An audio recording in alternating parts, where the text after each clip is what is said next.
What's up, everybody? Lou from Hypocritic here, back on the show floor at PAX West 2025. We are here with Jason from Atari, and it is time. We're talking about Bubsy 4D. Thanks so much for taking the time. Yeah, of course. Excited. So, sum it up for us. What is Bubsy 4D? Bubsy 4D is it's the newest Bubsy game, right? It's and we view it as a follow-up to Bubsy 3D. It's the first 3D platformer in the Bubsy series since then. It's been 2 other titles since then, but the most infamous one of the series is 3D. So, when we acquired the IP, first thing that came to mind is we got to make a sequel to Bubsy 3D. We got to make Bubsy 4D. That's actually how it started. Sam Brown, our release manager, came up with the idea, and it literally came up with it the moment we acquired the Accolade catalog back in 2023. That is, and of course, that's naturally where you go. We got to follow up Bubsy 3D. So let's dig into that a little bit.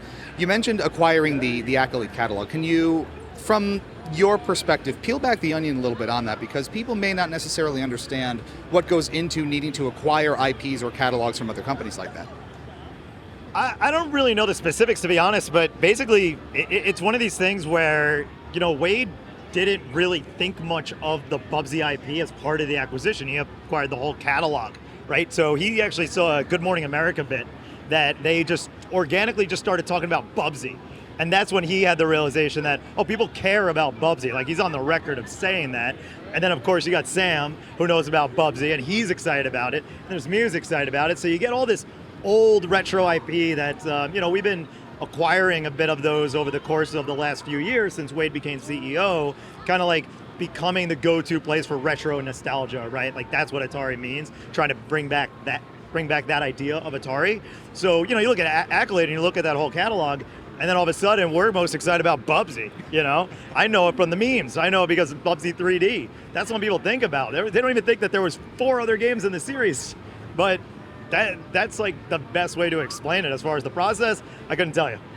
and that's fair enough. But it certainly was a bit of a curveball when this was announced just recently, and Sure. Seeing the sort of internet and fan and community reaction to Bubsy of all things coming back was pretty striking. So from your perspective, why now to bring back something like Bubsy? I mean, aside from acquiring the catalog and being able to, what makes now the right time to explore bringing back something like Bubsy?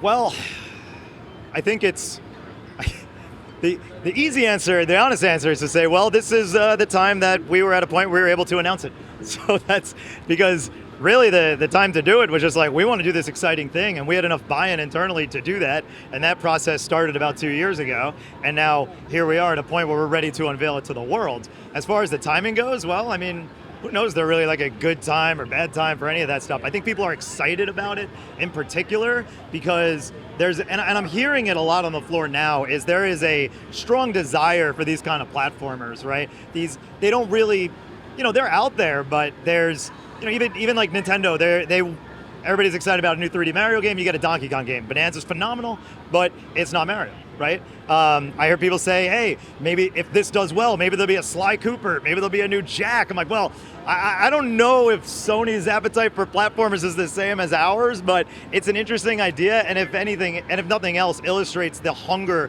for this kind of mascot platformer of back in the day, of yore. And I think just combining that with the prowess of the developer for Braz, it's just like the perfect storm.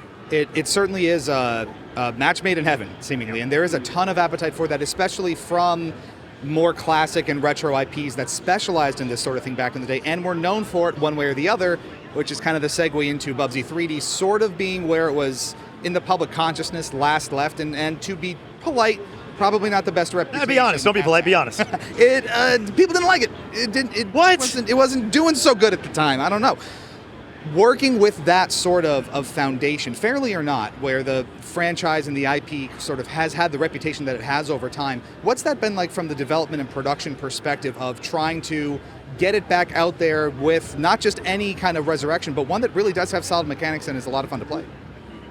I think it goes back to the beginning of the idea, right? Like when it was an idea that originated from Atari, like from Sam. I collaborated with him on getting the process started, and the idea was not, hey, let's make a meme game. It was, no, we're gonna make a good game, right? That's all you have to do, right? That's the start, right? That's the most we can do as a publisher, as developers, like make the good game, and then try. I hope that success comes later. I suppose I'm not in marketing, so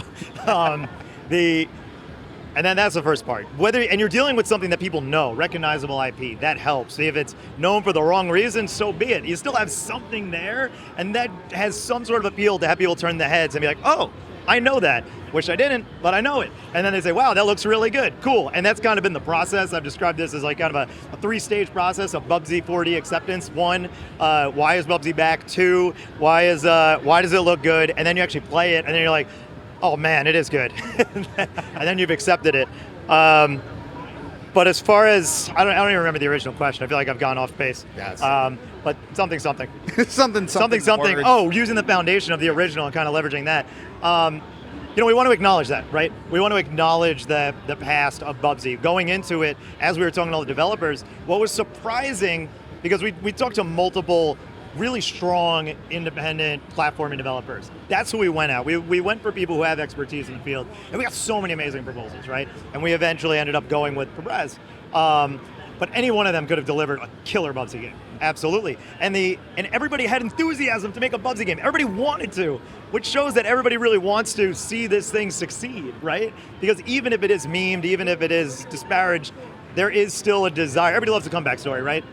And I think it's like, how do we do this but good?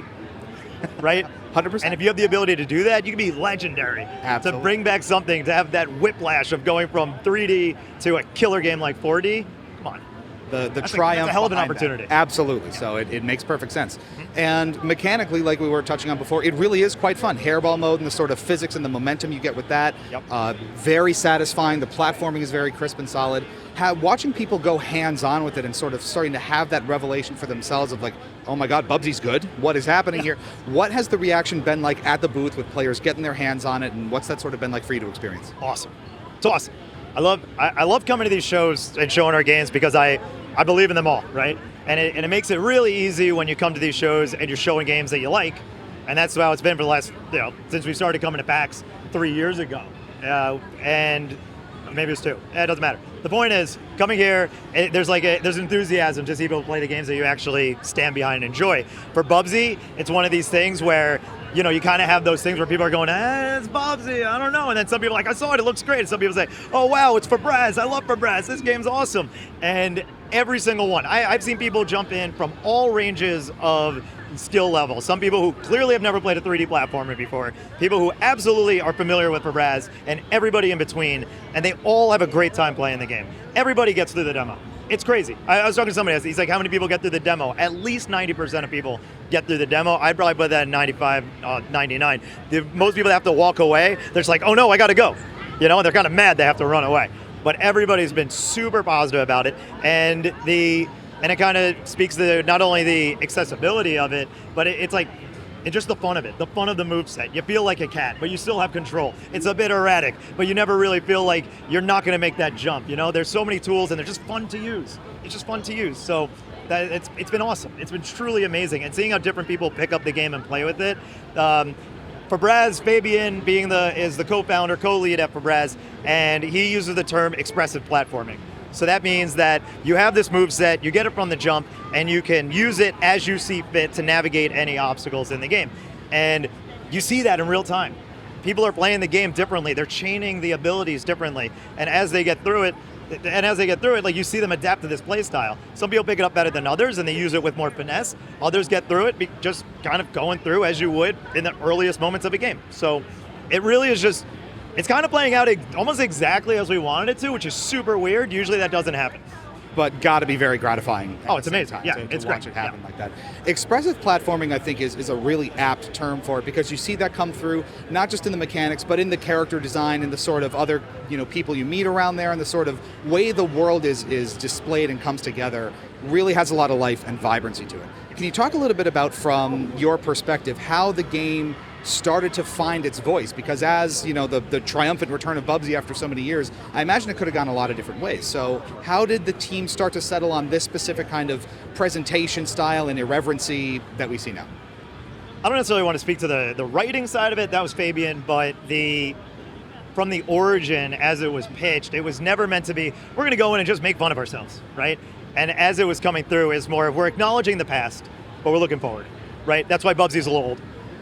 You know, he's a Bobcat that's seen some things, right? He's experienced the games from the past. He knows. It's like he's been through it just as we have, right? Like he's played Bubsy 3D, and this is like 10 years or however many years later.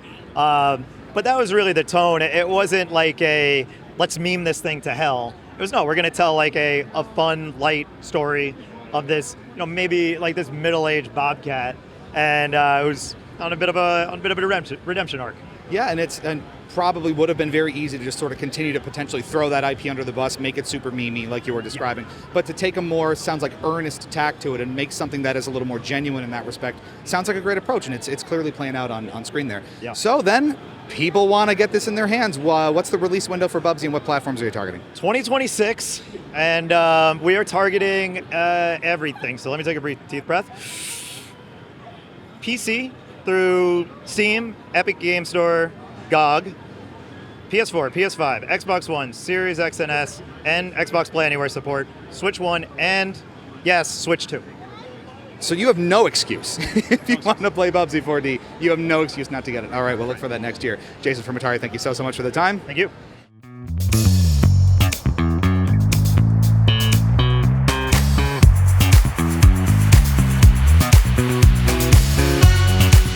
What's up, everybody? Lou from Hypocritic here, back on the show floor at PAX West 2025, and it's time, because we're talking about Bubsy 4D. We're here with David from Atari, Jason from Atari. God damn it. That's all right. I was talking to David. You got it right the second time. Yeah, I did. No, I so rarely keep it in. No, we can't do that. That's not nice. That's not right. Keep it in.